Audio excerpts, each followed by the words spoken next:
पूर्वोत्तर राज्यों के चुनावों के एग्जिट पोल ने बता दिया है कि क्यों लोग प्रधानमंत्री नरेंद्र मोदी के नाम पर मतदान करते हैं। एग्जिट पोल ने यह भी बता दिया कि अब वो दौर चला गया जब एंटी इनकम्बेंसी चला करती थी। एग्जिट पोल ने यह भी बता दिया कि भाजपा सरकार के विकास के कार्य को लोग स्वीकार कर रहे हैं। नमस्कार, आप देख रहे हैं TFI और मैं चमन मिश्रा आज आपके सामने त्रिपुरा, नागालैंड और मेघालय के एग्जिट पोल का विश्लेषण करने जा रहा हूं। विगत कुछ हफ्तों से पूर्वोत्तर के राज्यों में चल रहे चुनाव चर्चा का विषय बने हुए हैं। अब यहां के एग्जिट पोल सामने आ गए हैं। इन एग्जिट पोल के मुताबिक पूर्वोत्तर पीएम मोदी के साथ दृढ़ता से खड़ा दिखाई देता है। एग्जिट पोल के विश्लेषण से कुछ बात स्पष्ट हैं। भाजपा के वर्चस्व को कोई विशेष चुनौती मिलती नहीं दिख रही है। त्रिपुरा में भाजपा पहली बार दोबारा सत्ता में आ सकती है और मेघालय में आंकड़ों का खेल थोड़ा जटिल है। जन की बात एग्जिट पोल के अनुसार मेघालय में भाजपा पिछड़ती दिख रही है। उसे राज्य में 3 से 7 सीटें मिलती हुई दिख रही हैं। वहीं NPP 9 से 14 तक सीटें जीत सकती है।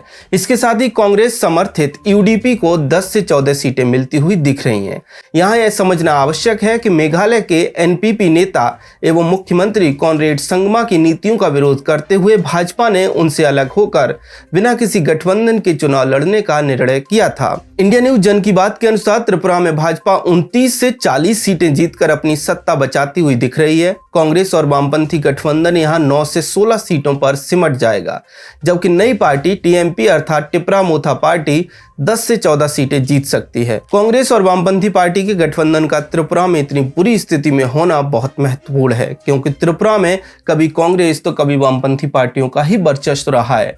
इन्हें तोड़कर सुनील देवधर के नेतृत्व में भाजपा ने 2018 में यहां प्रचंड बहुमत प्राप्त किया था और पहले विप्लव कुमार देव और फिर माणिक शाह ने राज्य का प्रशासन संभाला। त्रिपुरा के एग्जिट पोल से एक बात और निकलकर सामने आ रही है कि ममता बनर्जी की TMC को बंगाल तक ही सीमित रहना चाहिए, उससे आगे उनका कोई अस्तित्व नहीं है। ममता बनर्जी ने त्रिपुरा की राजनीति में एंट्री करने के लिए एड़ी चोटी का जोर लगा दिया, लेकिन लोगों ने TMC को पूरी तरह से अस्वीकार कर दिया। मेघालय त्रिपुरा के बाद अब बात करते हैं नागालैंड के एग्जिट पोल की।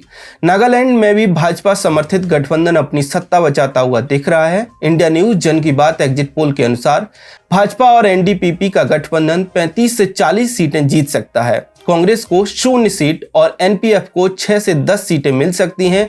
नागालैंड में अन्य के खाते में 9 से 15 सीटें जाती हुई दिख रही हैं।